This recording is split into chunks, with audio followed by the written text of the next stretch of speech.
का असली घर। औरत का असली घर कौन सा होता है? उसका मायका या ससुराल? चलिए इस कहानी में जानते हैं।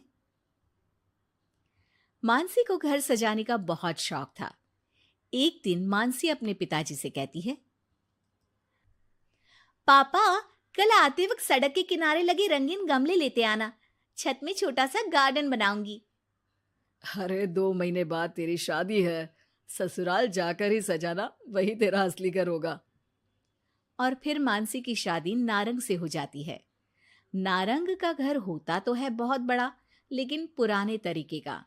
फिर एक दिन, माँ जी देखिए, मैंने ड्राइंग रूम सजाया है। ये नया बड़ा टीवी और सोफे कैसे लग रहे हैं माँ जी? अरे ये सब नहीं चलेगा। यहाँ मेहमान आते हैं तो आराम से खटिया में बैठेंगे, सोफे में कहाँ पीठ सीधी करेंगे। और रंगीन टीवी का रिवाज हमारे घर में अभी नहीं आया है, समझी? सास मानसी को लगभग फटकार से लगाकर वहां से चली जाती है। वो सास से माफी मांगकर कमरे को फिर से पुराने जैसा ही सजा देती है।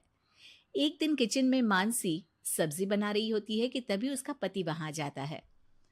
अरे ये क्या कहते हैं इस सब्जी को? परवल जी, हमारे मायके में तो खूब बनती है। आज मन था खाने का तो सबके लिए बना दिया। अरे खाने का मन हो तो अपने घर पर जाकर खाओ ना। अब मानसी समझ जाती है कि पिता ने उसका दिल रखने के लिए ये कहा होगा कि ससुराल ही उसका असली घर है, जबकि उसका असली घर तो उसका मायका ही है।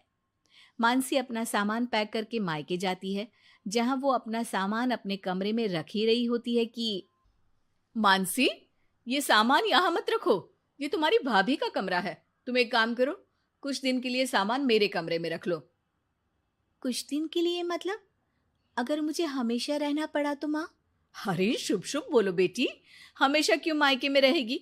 बेटी का असली घर तो उसका ससुराल ही होता है। मानसी को माँ की बात समझ में नहीं आती कि आखिर कौन सा घर उसका है। वो इसी उधेड़बुन में अपने कमरे में जाती है जो शादी से पहले उसका हुआ करता था। अलमारी खोलती है कि तभी पीछे से उसकी भाभी उसे टोक देती है। अरे दीदी, ये क्या? कुछ चाहिए था क्या? मुझे बोल देती। नहीं नहीं, मैं तो बस वैसे ही अपनी अलमारी में देख रही थी, लेकिन यहाँ तो मेरा कोई भी सामान नहीं है। दीदी, अब ये अलमारी मेरी है। आपकी शादी के बाद कमरा और अलमारी दोनों ही मेरे हैं।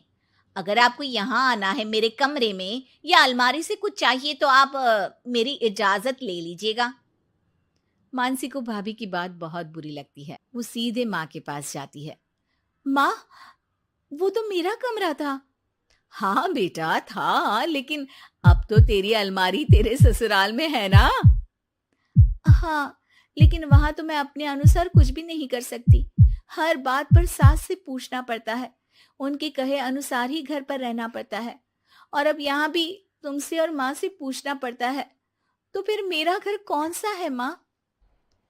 तभी वहां मानसी की भाभी आ जाती है और वो बहुत ही समझदार महिला होती है। अरे ये तो बहुत सरल है मानसी। तुम ससुराल जाओ और कुछ महीनों तक मेरे कहे अनुसार चलो। इस सवाल का जवाब तुम्हें खुद ही मिल जाएगा। भाभी उसके कान में कुछ बातें कहती हैं, जिसे सुनकर मानसी अपने ससुराल चली जाती है। अरे आज सुबह सुबह काम वाली के लिए दरवाजा किसने खोला? घर पूरा साफ, किचन भी पूरा साफ। माँ जी, आप रोज सुबह 5 बजे उठती हैं, ये मुझे ठीक नहीं लगता। इसलिए आज काम वाली बाई के लिए मैंने दरवाजा खोल दिया। थोड़ी देर के बाद मानसी ससुर के पास नाश्ता और दवाई लेकर आती है। अरे मानसी बेटा तुम। हाँ पापा, आप समय पर नाश्ता करके दवाई ले ले। मानसी पति के लिए टिफिन पैक करती है और पति को देती है। अरे मानसी, आज तो मेरी अलमारी बहुत साफ है और आज खाना भी मेरी पसंद का। क्या बात है।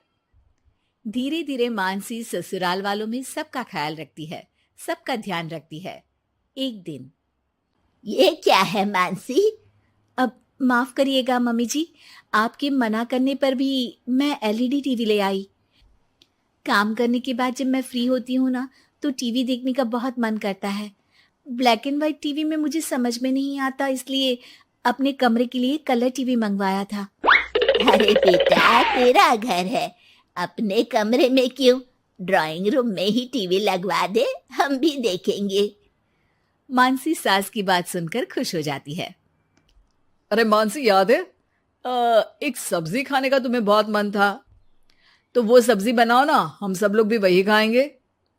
लेकिन वो तो यहाँ पर बनती नहीं है ना। अरे भाई, किचन तुम्हारा है, इस घर की तुम मालकिन हो, अब तो तुम जो खिलाओगी वही खाएंगे हम। मानसी की समझ में नहीं आता कि अचानक घर वालों के व्यवहार में इतना बदलाव कैसे। वो अपनी भाभी के पास मायके जाती है। भाभी, आपके कहे अनुसार मैंने सबका ख्याल रखा। घर की हर छोटी जरूरतों को मैंने खुद पूरा किया। और अब तो घर का हर सदस्य मुझे ही घर की मालकिन मानता है। लेकिन ये क्या फॉर्मूला थी भाभी, समझी नहीं मैं। देखो मानसी, घर किसी एक का नहीं बल्कि पूरे परिवार का होता है। चार दीवारी ईंट कंकड़ से बनने वाला घर अपना तभी होता है जब हर व्यक्ति अपनी जिम्मेदारी समझ उन चार दीवारी को घर बनाए। और ये तभी मुमकिन होगा जब आप खुद उस घर को अपना मानकर रहें जहां आप रहते हैं। मैं समझ गई भाभी। लड़ाई झगड़ा चालाकी से कोई भी घर अपना नहीं हो सकता, फिर चाहे वो औरत का ससुराल हो या फिर मायका।